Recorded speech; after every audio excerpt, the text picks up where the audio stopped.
It's just the truth of the reality that your child desperately needs you. And it's not just in childhood. They need you as a teen. They need you as a young adult. They need you as an adult. You're the most important person. Welcome to the Living Wholehearted podcast, where we help you lead with integrity at home, at work, and in the community. I'm Tara Matson, a licensed marriage and family therapist and executive coach. And I'm Jeff Matson, an executive coach and organizational development professional. And together we bring you 2 decades of experience in leader development and trauma-informed therapy. We are so glad you're here to help you become the leader you would follow. Well, welcome back to the podcast. I am Tara and don't have my co-partner here, Jeff, with me today. But I do have another amazing colleague from Living Wholehearted with me, Annie Horner. She is one of our child's teen and parent coaches. She works alongside our team of professional counselors as we work with the needs of families that come to Living Wholehearted in Oregon. She also does parent coaching with parents across the country. And so I'm so grateful to have Annie with us. She's a beautiful person and knows a lot. So we're going to have a great dialogue today about how do we come alongside our children, their emotions, their big emotions particularly, and how do we care for ourselves as parents. We're going to give you some practical tools as well. Well, as you know, at Living Wholehearted, we really want people to know how their story is impacting who they are today. And we particularly at Living Wholehearted serve leaders, and we believe that leaders are anyone with a following. And we believe deeply that parents are leading their children. And so we want to help them as leaders. Story is such an important part. So tell us a little bit about your story and how it shapes who you are and why you're doing what you're doing today, Annie. Yeah, absolutely. I was born and raised in Oregon. Now I'm in North Carolina where my husband lives, but grew up surrounded by friends. I had the joy of being part of a Spanish immersion program. And it was a very tight cohort. And a number of my friends I've had since I was 4 years old. So just a lot of friendship, a lot of consistency, a lot of learning how to do relationship in those years with friends. And my family, I had a working mom, stay-at-home dad, which was a little different. I am the youngest in my family, so I'm the baby. And some of my story is that there were some difficult times in my family, particularly when I hit being a teenager. In CVI talk world, me and one of my parents just total opposite wiring, complete flipped mirror. And they had trouble regulating with maybe my intensity and especially my emotions that I was feeling at that time. And it created a lot of lack of connection, which really increased some of my risk-taking behaviors. I was really sad. I was really alone. And the beauty of that is that's actually the context in which I met the Lord Jesus when I was 15. It was not a situation that I should have met him in. I wasn't looking for him. I wasn't wanting him. I'd really numbed that part of my spiritual heart. And it was through wisdom that he connected with me, and some of my wiring is wisdom. But it was a moment that I had the choice to say yes or no, and I felt really strongly to say no, in a sense that I knew it wasn't from me, and I knew it wasn't my wisdom and my thinking through. And the next day I woke up and found out that it spared me from some consequences. And I thought, okay, if this God actually loves me and is willing to intercede in my life where I just felt really alone, I want to learn more of who he is. I had some beautiful experiences in the church and in my faith. So many different churches and ministries I've been a part of across the world. I grew up in the Episcopal Church, so I love the more liturgical side. I know the non-denomination side. I know the charismatic side. I know the cessationist side. And I had some really sweet years in my faith that were really building a foundation with me and the Lord, I think, for what was to come. But it was this really intense faith and this trust, and it happened in unexpected circumstances where I just was loving reading the Word. I was seeing God provide for me in very real ways, and it kind of fueled this adventure side of me. So some of my story is that I have jetted off a number of times. When I was 20, I got a sense from the Lord that I needed to go to Ireland, and I didn't know why or what, and there's more details there, and just exploded in his provision. I actually ended up staying in the UK from people that I there that really took me in. And I worked with a ministry called Creation Fest UK under Sarah Yardley. She's a wonderful person. Um, and I just this intense faith and this intense experience of God really seeing me and loving me. And that set up the backdrop of really other part of my story is that I also know the underbelly of the church. And I've had a number of experiences of leadership that had a large integrity gap. And one of those experiences, even though I'd known some that kind of knocked me down, I had a very disillusioning experience when I was about 25, 26. And it really connects to the story of Joseph, not in all ways. I wasn't sold into trafficking, but but just the betrayal of people that were intimate relationships, the feeling misunderstood, alone, really got was not down to my job, my church, ministry, relationships, community, all impacted by this one person that I really trusted and had to rebuild. I did not have a lot of people around me, but I had quality people around me. Gary Brashears being one of them, just real expert in pastoral counseling, really stayed with me through the trauma, and have seen the Lord's kindness and the slow healing from those years. It wasn't quick. And that's the context actually that I fell in love with my husband, Cameron. I started from that experiencing really asking, what does it mean to be holy and safe and good? And Cameron is all those things. You can listen to his podcast before, but he is a quadriplegic. So I'm also connected to the world of disability and learning more about that, learning how to balance caregiving and being in relationship and wife and what does it mean to be broken? What does it mean to be healed? All those are questions that I hold really closely in my story and in my Thank you, relationships today. Annie. I know there's so many details in all of our stories, but you did a beautiful job of kind of walking us through some of those key themes. And one of the themes being people along the way that you specifically even named as key helpers. And I just think that's a gift Yeah. of what we get to do and being part of people's stories and kind of a signpost for them to continue to learn to see north in the midst of a disorienting and overwhelming and traumatic time in our stories. So thank you for sharing that. And as you think about the work that you do with parents, teens, women, and, children, what do you think about your story that shapes that kind of work? Like what feeds and fuels that passion in you?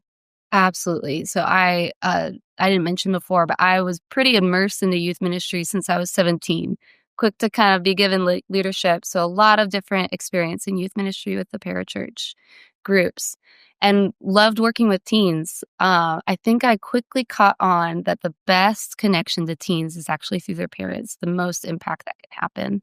And that really got profoundly shaped in Cornwall, where I was working with teenagers that had very traumatic stories. We were this little ministry that had all the heart in the world, and we didn't quite know how to bring the reality of God's power and healing in the life of trauma. So that fueled my desire of, I want to be someone that helps these ministries, because I was that ministry leader. I remember I went to a training and they taught me how to do grounding in the five senses. And that was my party trick. I just whipped that out whenever a teen was having a panic attack and locking themselves in the bathroom and I had no idea what to do.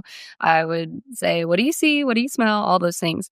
So I really do have a heart. I was that missionary that had no idea and desperately needed resources. So that's a huge part of my heart. And the other piece is, I think of my own parents. I love my parents. They absolutely love me. And safe parents can undermine connection. And that was really some of our story. They did not know how to stay steady in the midst of my turbulence. And it almost broke us apart. It really got very bad. So I often think, who's the therapist that my parents needed, who, they would have felt awful of what was happening, and yet they didn't know how to do it another way.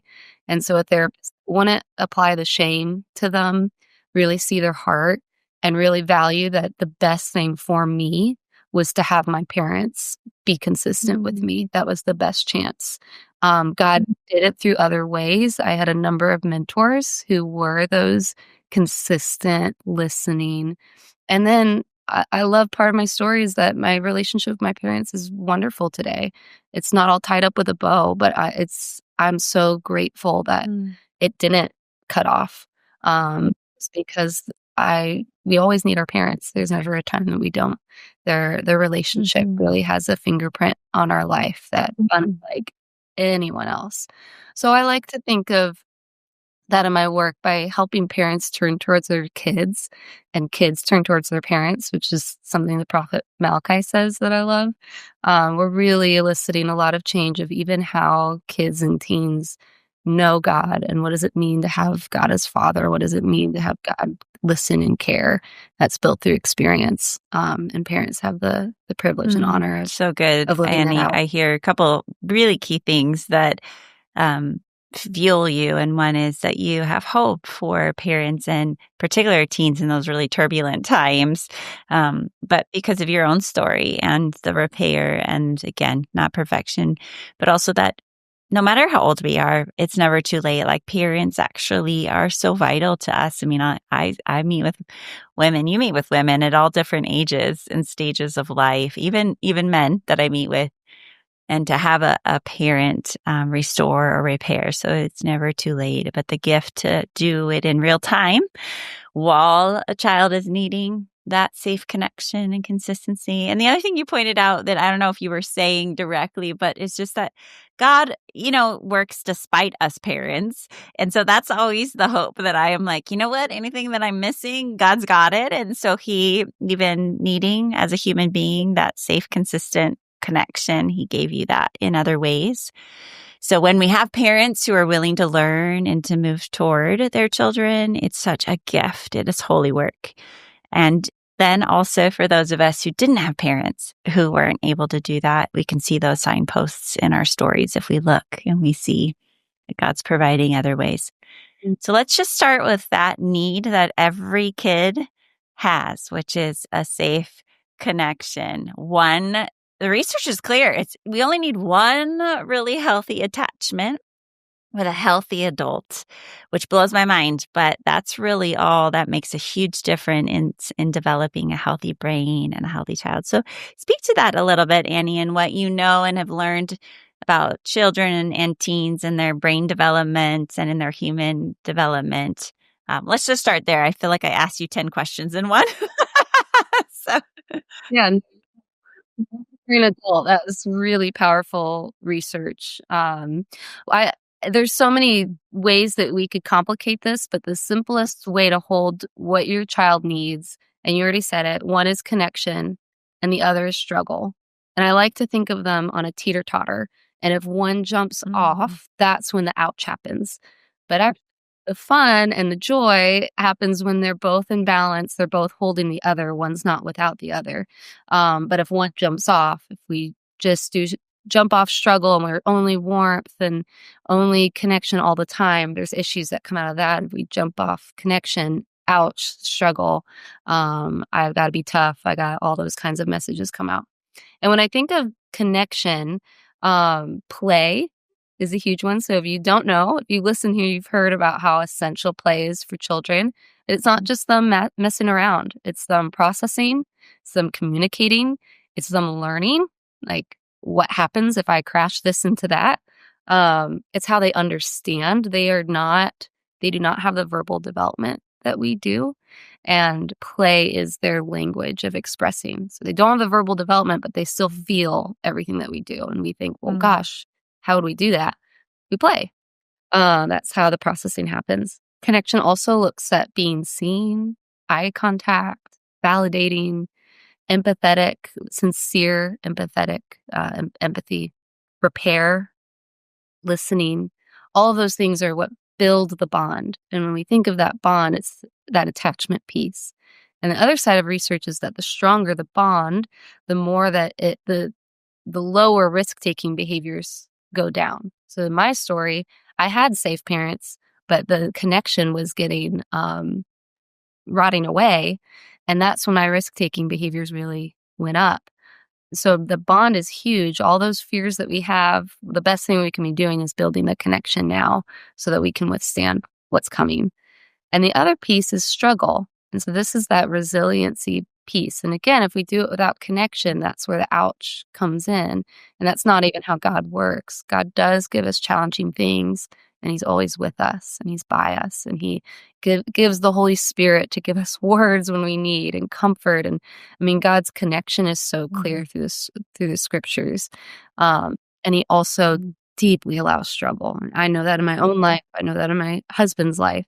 And so struggle looks like limits, ruptures where we just miss each other, challenge, even autonomy, letting them do their own thing. Unsupervised play is a huge piece there for kids, letting your kids make mistakes, letting them fail. All of those things are this, or even shaping. I love Dr. Siegel. He's trying to shift that word discipline to its true meaning of learning and being shaped. And so that piece where we are giving them limits and we are maybe not giving them this, even though it's tough, we're not pleasing every need. And that's how we are discipled. That's how we're shaped, which we see that through the scriptures too. Okay, so let's pull apart some of these pieces here that are so profound. They feel simple, but they're actually really profound. And so one of them, let's start with the struggle piece. There's some varieties of ways that us therapists, we kind of fall on a spectrum of what we think, how much struggle should a child have. And I really love that analogy of a butterfly coming out of a cocoon. And if it doesn't have struggle breaking out of that cocoon, then its muscles aren't strong enough to actually help it to fly. And a butterfly that can't fly will eventually die. And so this idea for parents to go, there needs to be enough struggle to build those muscles for life. That's the resiliency factor. It's the question I always get, how do I build resiliency in my kids? I go, you have to let them struggle. And so that's difficult, especially for our more empathic parents. Maybe not so much for the parents who are okay throwing their kid in the deep end of the pool to learn to swim and are okay with that, but our empathic parents. So how much is too much is the common question that parents ask, right? So let's give some practical examples, Annie, of what does it look like to let our kids struggle and to build those muscles while also making sure that they have enough connection so they don't go way off the cliff with, possible lifelong consequences. Yeah, absolutely. So something I'm always thinking through when I'm with my parent clients, and I think it's Vygotsky, I forget his name, but he's a child research development, but he has this proximal zones of development of learning. And there's things that our kids can do. There's things that they can do maybe with some help. Maybe it's in that zone where they can't quite. And then there's things that they can't do developmentally. So I'm thinking about that. And the sweet spot of struggle is in that. What do they struggle with? Or maybe if an adult is in the picture somewhere, they can do on their own. And that's how they build some learning.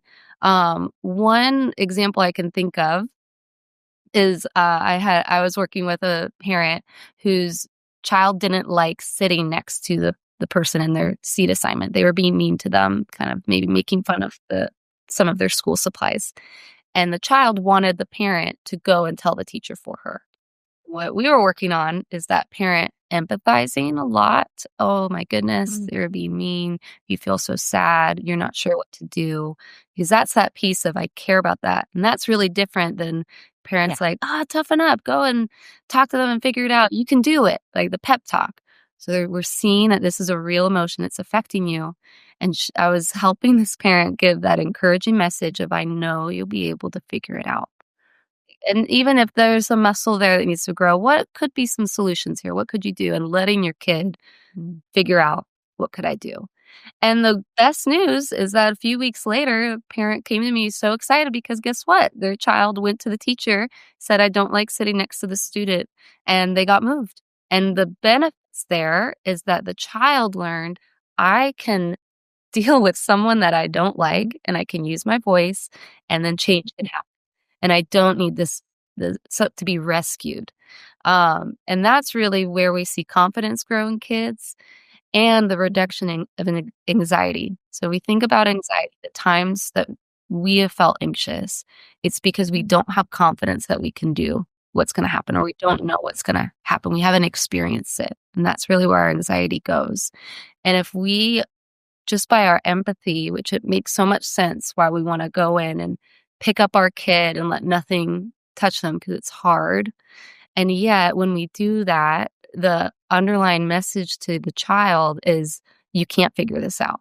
And you're right, you do need me. And like you're saying, Tara, those muscles don't grow. They don't learn how to fly. And then they're actually more vulnerable because they think that they need someone to interfere, or maybe they can do something. One other huge way, and this is pulling from Jonathan Haidt's stuff, the research here on phones, but when a child is crying at the grocery store, when we give them the iPad, and what it's doing is it's teaching them not to deal with the emotions that are coming up, for the sake of a little peace and quiet, and we're learning how to regulate through phone. And so I really want to emphasize to parents that a rhythm of struggle Yeah. doesn't mean that you're failing, doesn't mean that you don't care, doesn't mean that you're not doing enough. I think there's a lot of parent anxiety right now, which I think we'll get to later, about if I could do something that's going to profoundly mess up my kid. And so I'm going to try to do everything. I'm going to try to read all the books. I'm going to try to learn all these things. We're actually, in a self-fulfilling prophecy way, by trying to eliminate struggle for our kids, it's just not doing the benefit that we think it is. And beautifully, allowing struggle makes our lives easier because we're not running That's across exactly town to right. give them their cleats, where maybe the struggle is that, yeah, they got to set out of practice, and boy, that's disappointing. We're going to tune, and we're going to say, I know you'll be able to remember. And maybe we do a walkthrough in the morning of, okay, so this is how you could put your cleats in your backpack to remember. And they learn about consequences. They learn that when we forget things, that we don't get to take part of stuff. And the piece where it's not damaging is they also experience that their emotions really, really matter and how that impacts, and that there's a Mhm. caring adult to absorb it all. I think it gets funky when that, I'll say it this way: the clients that I've worked with that had families that emphasized struggle and maybe lost connection, is they felt like they had to be strong all the time, and no one really cared about them at the end of the day. It's so huge, and our tendency based on our wiring and our own story as parents is playing a role in which side of the coin we go to more naturally. And so to be able to pull to one side of staying with empathy, how we say that. So the tool of what you're offering and what all of our, child therapists are trying to offer is, how do we attune, which is, I see you're hurting, I see you're sad, I see you're scared, naming emotions for kiddos, which is helping them to not be afraid of emotions, to feel connected and not alone, and then being able to sit with while they struggle and bring forth, like, I'm so curious what you're going to do, or this is watching you. And in the playroom, Annie, we do this, right, with our play therapy clients. As they're playing, we do not do anything that they do not invite us into. And we just sit and be present, and we're mirroring back what we're seeing and hearing. But if they're trying to open a jar of paint and it's really hard, we're just mirroring that back and going, wow, you're working really hard on that, with the point of letting them figure it out. And some of the kiddos will kind of just hand us the jar and be like, will you do it? And we have to say, oh, you want me to do it? I wonder what you're going to do if I don't do that, And there's this dynamic that every little moment of parenting provides, is teaching our kids, look what you can do. Look what you can do. So I love that story that you give of this little one who goes and uses their voice. He uses his voice, speaks to the teacher, advocates for himself. And this is something we're learning at every age and stage of our growing years. And some parents are still learning how to use their voice and advocate for themselves. So they want to rescue out of that. So you're speaking to a bit of our own issues as parents and what keeps us from allowing the struggle and the connection. I was going to say one more thing, but I think you want to say something, Annie. Is there something I said that triggered a thought? Yeah, one thing I want parents to know, I think sometimes when parents come and work with me, they want tools to help them with their kids. And the reality is, actually, the best tool is them. And so the best thing that you can be is the healthiest that you can be, meaning that you've got friendships. Your schedule isn't completely your child's schedule. You have your own rhythms that help you take care of yourself, help you connect.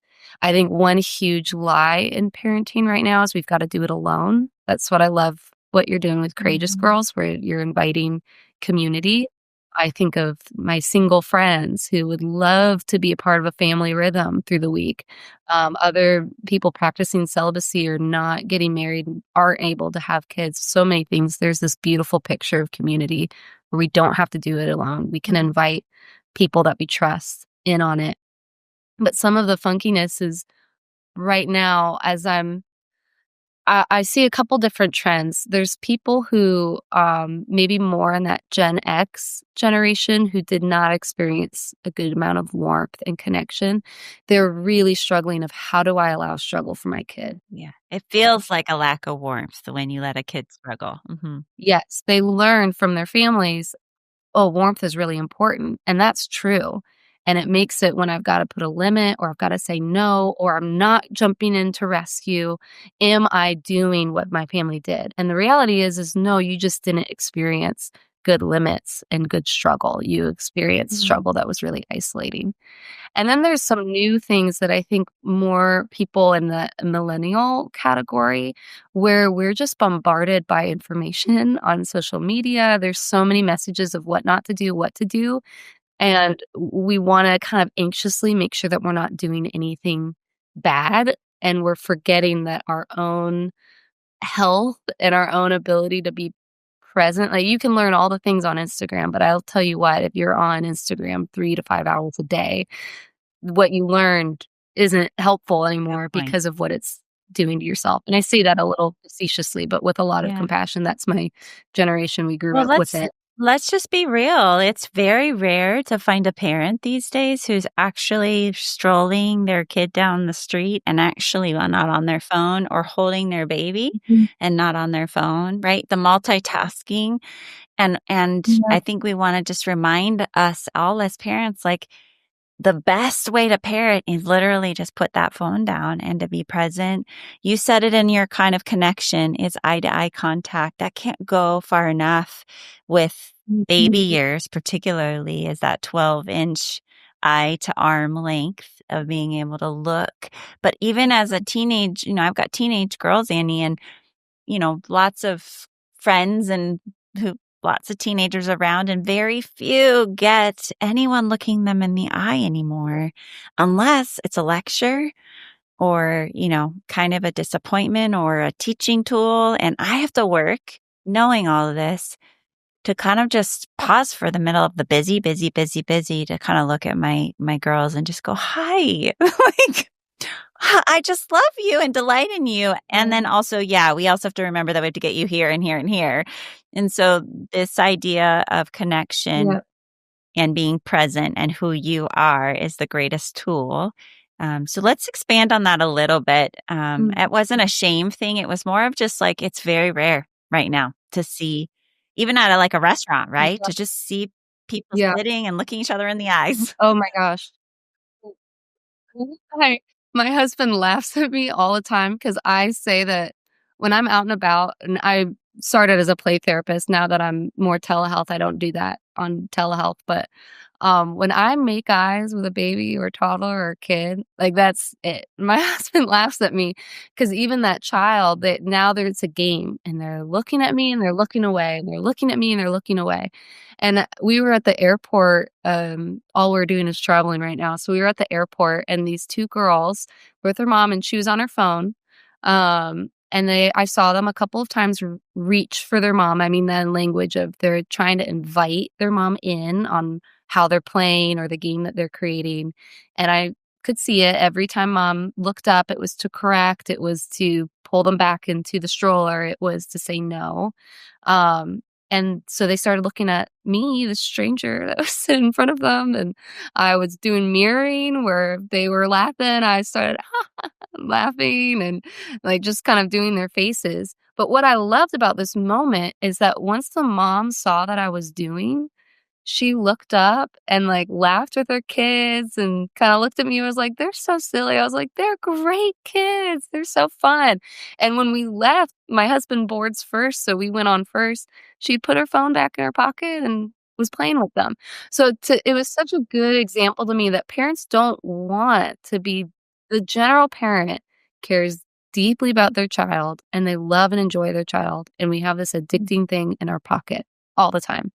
And we don't realize that those small moments in the airport are actually great opportunities to build the bond.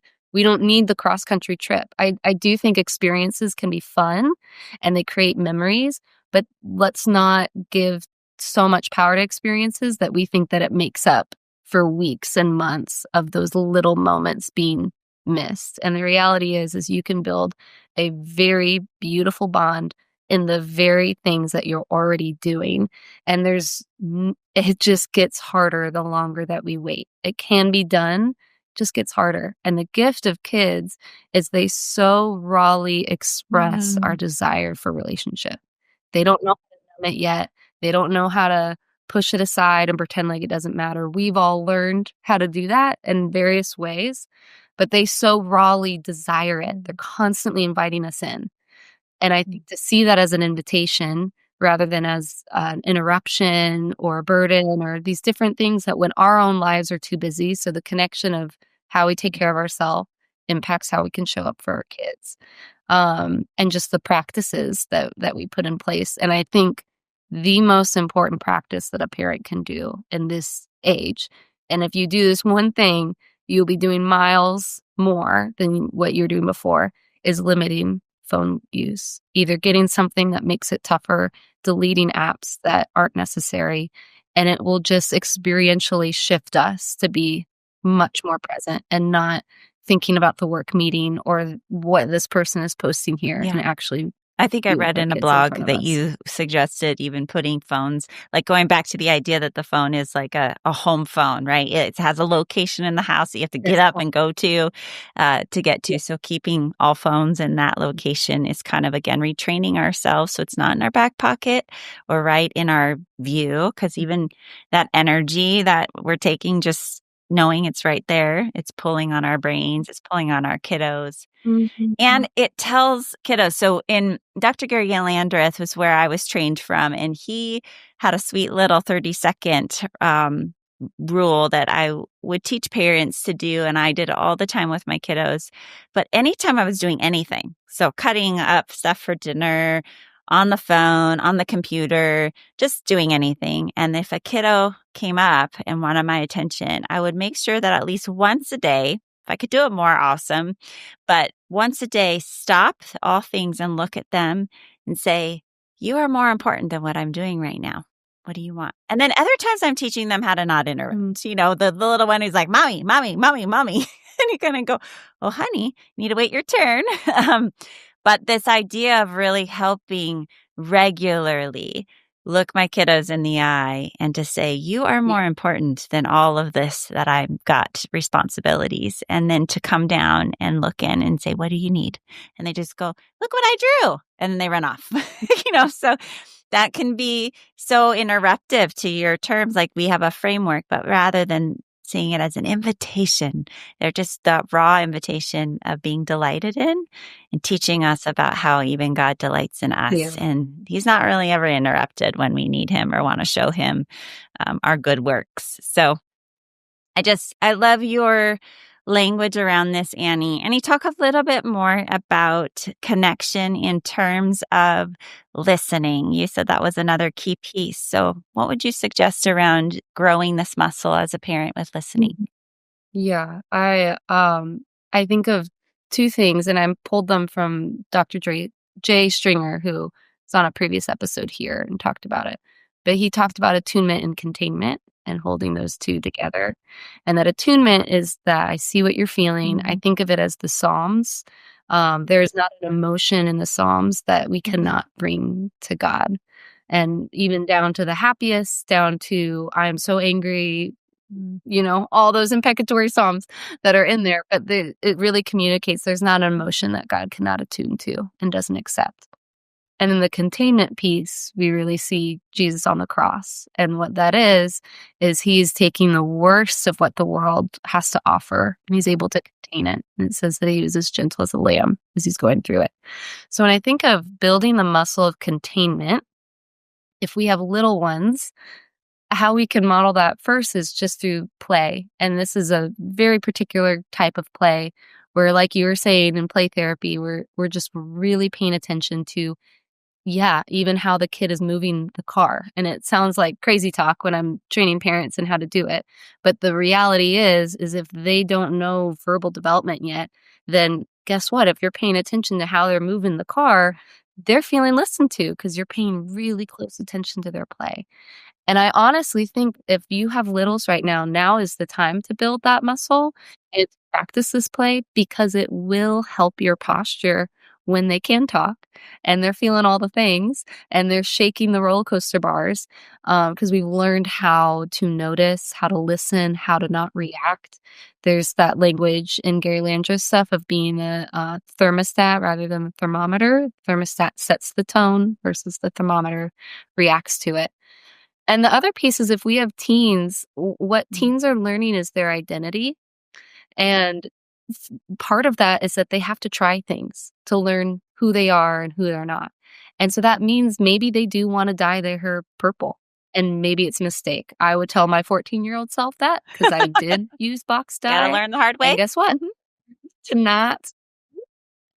And I felt very embarrassed walking into my chemistry class with bright orange hair. But what I was doing is I was taking appropriate risks. There's such a thing as dangerous risk taking, and I started doing that too. But appropriate risks are actually really essential. And listening looks like, oh, you want to dye your hair orange? Okay, you want to use the box dye. If my parents, oh, that's so stupid. What are you thinking? Like, to try to spare me from the mistake, it's communicating that there's not respect. Teens really need that respect, and I think we convey that through listening.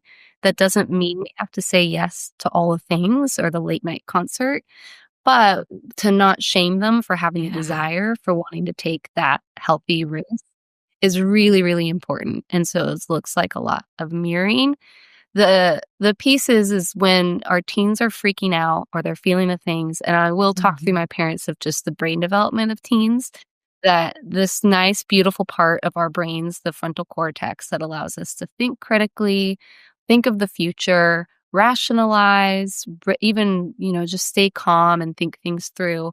That's not fully developed. It's growing, and it's really not fully developed until their 20s.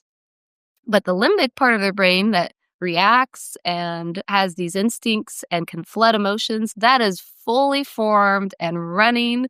And so it's really common, even the wisest of teens, to act first, think later. And part of what we're doing is helping them build the muscle and not expecting them to do what they can't do, while holding the reality of expectations and all the things. But when we're in that flooded state where the emotions are flooding through, we actually can't absorb information. And this is the same for kids too.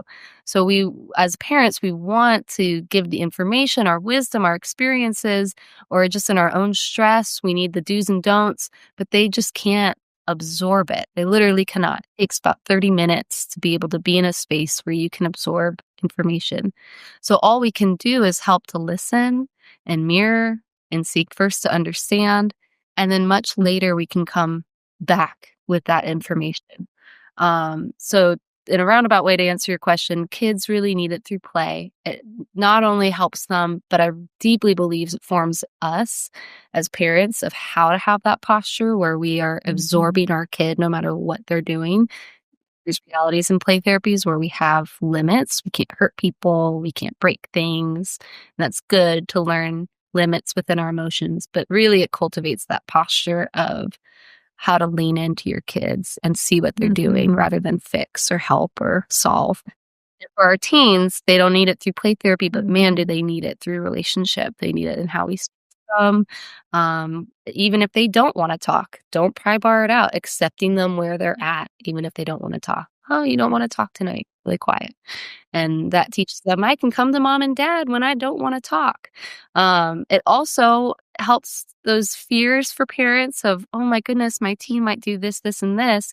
They're testing that through how you're talking to, and this is maybe a vulnerable part of my story, but before my kind of higher risk-taking behaviors, I was in the 7th grade, and I was really good friends with this girl that Mhm. started taking higher risk-taking, and one of the things she started Mhm. to smoke marijuana, and it just I was sobbing. I was this good girl, wanted to do the right thing, valued wisdom, and I was sobbing. I didn't know what to do. I didn't know who to talk to. I was not wanting to do these behaviors.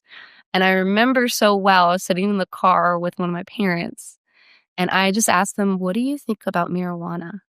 And I remember this parent in their anxiety, "Annie, if you even think about smoking, I'm gonna this, and this." And I learned in that moment, can't talk to parent about this.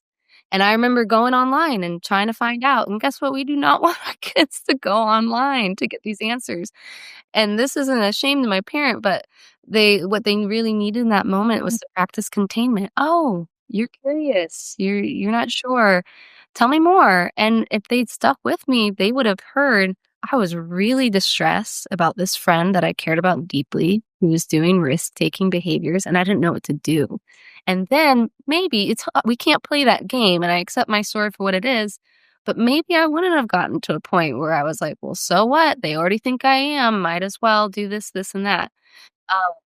So that just the listening piece, if we can cultivate that, I think a lot of the things that we're afraid of, it's not a guarantee that they won't happen, but it's the most beautiful buffer system that we can give our kids of how to come to a parent and know that whatever I Mhm. say, they can take it, and I don't have to Yeah. hide things from them. I can build Yeah, a and this is relationship where together. us counselors and coaches really help parents to grow, and because it's hard to give away what you haven't received. And so knowing how to do this, we do a lot of this Mm, with our clients, right, Annie, to help them experience what that's like to be heard, not just with content, but you're talking about underneath with what are the deeper needs that you're trying to get at, which children don't always know. And so as part of the job as adults is to help them to discern the need underneath and the emotion that's coming there. And so even like the dyeing your hair thing, I mean, I might be a parent that goes, let's think through the consequences here. I mean, I don't care if you dye your hair, but I'm really just using those smaller ones to practice. So it's simple for me to be like, oh, it sounds like you want to dye your hair. Are you looking for a change? Like needing something exciting, you know? So I'm doing the yeah, like mirroring, and the excitement is what's coming, but I'm wanting to understand what's beneath it. It's less of, and it might just be I want orange hair. Like, mhm, sure. But there's usually something more because honestly, it cues me in as a parent. What other ways can we meet that need in a healthier way if this is a higher risk? Okay. And so that I don't have to be a no parent, but a yes parent, maybe just an alternative, like, let's try this over here. mm, The second thing that I heard in that too is with teenagers particularly, but even the tweens to say, would you like to hear, kind of some questions or some thoughts? You want to think that through with me? And asking permission and then being able to actually be the prefrontal lobe for our children. Just say, let's think through all mhm, the choices you have here and what are the potential consequences. And so we're training our kids to think through their choices. And then if she still decides, yeah, I still wanna dye my hair, then we're gonna let you go through the process, and some kids need to figure it out and will love it. Others will be like, "I don't wanna ever do that again. I don't like how I felt when I walked into class." And others will have because of wiring, they'll go, "Oh, I thought through all the consequences, and I don't wanna face that." And this is part of the training, but slowing down, not reacting, staying a safe parent to be a container yeah, where they can wrestle with choices, with mm, feelings, big ones, little ones. Um, and that great example of your parent, that I'm imagining your mom or dad who was in the car with you as you bring up marijuana mhm, in 7th grade, their own anxiety hijacking yeah, the moment. But if we practice this on all the ordinary moments with our kids, it becomes mhm, easier in the harder moments when we kind of go slow down, and just listen and go, okay, so you're wondering mm, about, what I think about marijuana. Is that what I'm hearing? And so being able to slow down Mhm. and hear content and process how we say it. So the layers here that you're speaking to, Annie, are so beautiful. Harder said than done. So I want to give grace to everybody listening, but this is where getting a coach or a counselor is really helpful. So you don't have to do this alone. And we're behind you, cheering you on and taking time to practice, especially if you had a different kind of parenting in your own childhood. It can get really hard to do it different. So, Annie, let's end with the repair because you mentioned that piece. I think about what happened for you at that age in middle school, and you were like, I'm not going to talk to my parents now. I think there's something different that happens when we learn how to repair and to come back. So what would that have been like if your mom or dad had come back maybe the next day and went like, oops, I overreacted? Speak to that a little bit. Yeah, the research rupture and repair, and the language of that is how do we connect after there's disconnection? And the research is it's actually better than having you doing it right the first time. And I almost think of that as God's grace to us, that He has made a way in our humanity and our mistakes. And now sometimes it's not even mistakes, sometimes it's just a moment of disconnection, that there is an opportunity that we have to do repair. And what repair would have looked like there is exactly right. Them coming into my room and naming, "Hey, when you asked that, I realized I reacted really strongly, and I actually didn't even get to hear what you were wanting to know." And maybe there's an appropriate piece of, "I just felt so anxious." We wanna be careful there of not using our kids as our counselors, but I also think that cueing to your child that you're human too, that feels emotions is really helpful.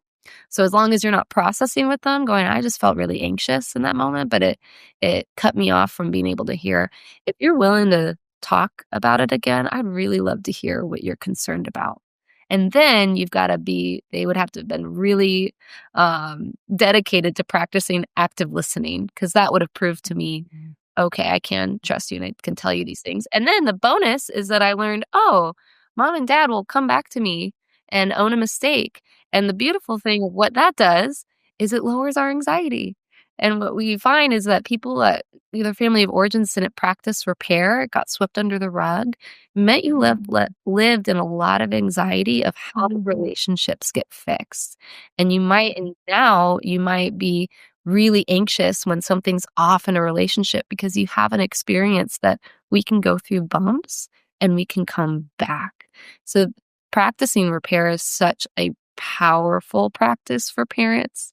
And I would tell yourself a line of the worst thing that we can do after a mistake is nothing at all. And so when we practice owning it, we model asking for forgiveness, we help draw the line in the sand of what's okay and what's not okay, which teaches our kids like what are healthy relationships. Um, Again, my parents absolutely love me, and I learned a lot of funky messages from not getting rhythms of repair. Thought I had to fix relationships myself. So I came at it with this. I'm an innovator in my wiring, so I could think of all the problem solving, but there were actually some really unhealthy relationships that had some red flags that I didn't notice because of those practices. And one thing I love to do with my clients is to have them think of someone in their life that has caused a lot of chaos. There's been a lot of pain, there's been a lot of damage. And let's imagine you're not even speaking to them, and this is decades of hurt. Imagine if they came to you and they said, "Hey, back then when I did XYZ, that was really wrong, and I realized that it's hurt you." That would be a powerful experience. You might not be repaired with them, like, as in we're doing relationship again, but I can even think of some people in my own life, one of my parents that was having struggle, if they came to me and said, "Hey, I just missed it when you're in high school. We have a great relationship now." That would mean the world to me to hear that. It's really powerful to think about owning it even years later. no, we don't wanna be naive to the consequences that happen. That's part of owning our stuff and being a safe person is knowing, yeah, maybe that person doesn't wanna be best friends with me. But we build back trust with consistency and time, and there is a reality that that relationship might be marked, but I promise you by offering repair even years later, Mm. it's a really powerful experience because especially for kids, there's this part of their development called egocentrism, which just means that they naturally think that things are because of them. I mean, I remember my Nana dying, and I had thought it was my fault because that summer I was thinking, I don't want to drive to California. And I remember thinking, oh my gosh, that thought killed her. And I was in the fifth grade. That was really normal for my development. And so when we're yelling or getting dysregulated, kids aren't really thinking I not really thinking, they're not thinking, "Oh, mom just had a hard day," and, all these things that we can do now. They're thinking, "This is my fault. This is because of me." They absorb that blame. So when we do repair, we help them name, "Hey, when I yelled at you, that wasn't okay. Yeah, I was stressed and I felt frustrated, but it's not okay for me to yell at you, and I just see that, and how did that make you feel?" And what and do that, and then maybe watch a movie and show, yeah, we can laugh and connect. It's really huge. It's the superpower behind any mistake, and I really see it as God's Yeah, grace so to beautiful, and us. it really is one of my favorite parts of our faith, following Jesus, is that it's not always what we do, but we do after what we did. That can matter most, and I think we feel stuck sometimes, particularly in parents and in the ordinary moments, every day with our Mhm. kiddos. But to create a culture of repair or forgiveness, where again, when we recognize the impact of our behaviors on somebody's life, true repentance is turning the other way and doing something different. And so we don't get it right as parents just to do whatever and then just keep Mhm. coming back and saying, I'm sorry, I'm sorry, I'm sorry. Because I think if we really genuinely understand the impact, we will work harder the next time or slow down or be a little bit more cautious. So using your poor parents for keep using them. But just yeah, but it wouldn't be just that moment of repair around that conversation, but it'd be the next time you try to talk with them and them hopefully there would have been enough awareness of that impact on you that maybe this time I would probably even say it this way. Okay, I know I messed up last time. I'm going to do better. Okay, this is me listening. Like I get really awkward with my kids, but um that idea of effort is You got powerful for our kiddos to see that we're human and we're growing too. And it allows them to be human. And then they start doing that with their friends. And then they know how to do that in their marriage someday, right? Like it's these day-to-day practices of both and of being human and Yes. also growing and maturing along the way. If you wanna change, invite your child to let you know when you're Most missing it. humbling thing to ask, right? And it's the best way. Like, let them know when they're on their phone too when you're on your phone too much, let them know when they didn't listen right. I love telling my clients, "Tell them you're seeing a therapist and you gotta That's practice these awesome. skills, and that you're the person that." Yeah, it's the best way to They bring will. change because they're gonna let you know, and it'll become a game, and you'll laugh, and you won't feel like, "I gotta ace this active Yeah. listening test." You get to even when I'm training parents to play with kids, there are particular ways that we bring that therapeutic effect.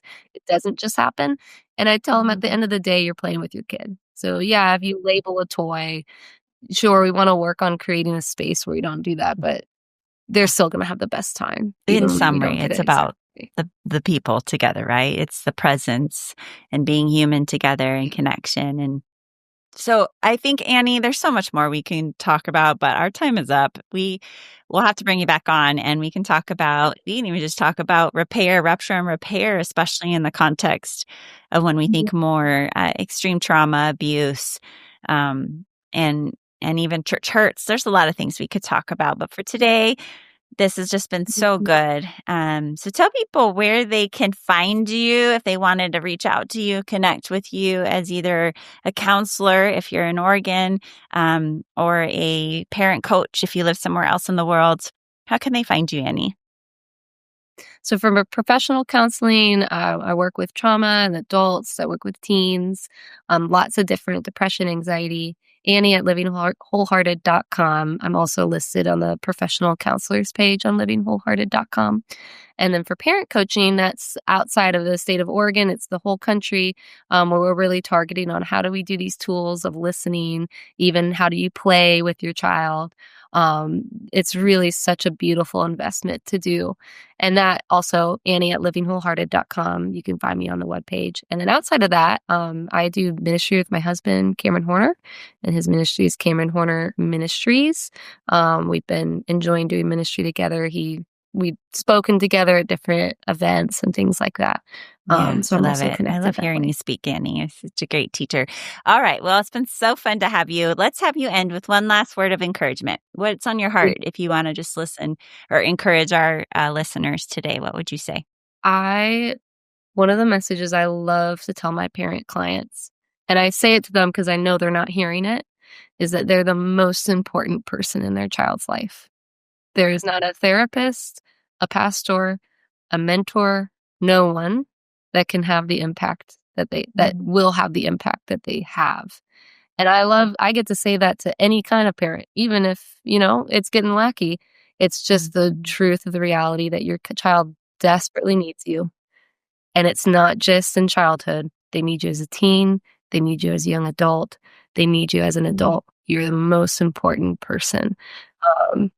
And to just the fact that you are listening and trying and putting some of these practices into rhythms, the Lord sees that, will multiply it. So take heart, drop some of the anxiety, laugh, connect, and know that God sees those efforts of humility and love. He's going to take it and use it. He's going to use the mistakes, but don't be deceived into thinking that you don't matter and go numb and think it doesn't impact. Your investment in this time in your child's life makes all the difference in the world. I cannot emphasize. So good. Well, if you want to learn more about Living Wholehearted, you can go to livingwholehearted.com. We have an amazing counseling team. We have executive coaches, but we're really here to help you to not only grow in your own integrity, bringing all of who you are, your heart, your mind, your body, your soul before God and others, but not doing that perfectly, but honestly. That's really what we're creating is places where we can walk with you and help you grow in these areas. And parenting, we believe, is one of the greatest places of leadership we can be in, as Annie says and reminds us, like really our impact on our kids is one of the most important. And repair is a part of the process, so it's never too late. So if you'd like to reach out to us, you can go to livingwholehearted.com. We're also on Instagram and Facebook. I don't know. I'm not on there very much, but you can find our team there. And we love being able to serve you any way we can. And until next time, continue growing into being the leader you would follow.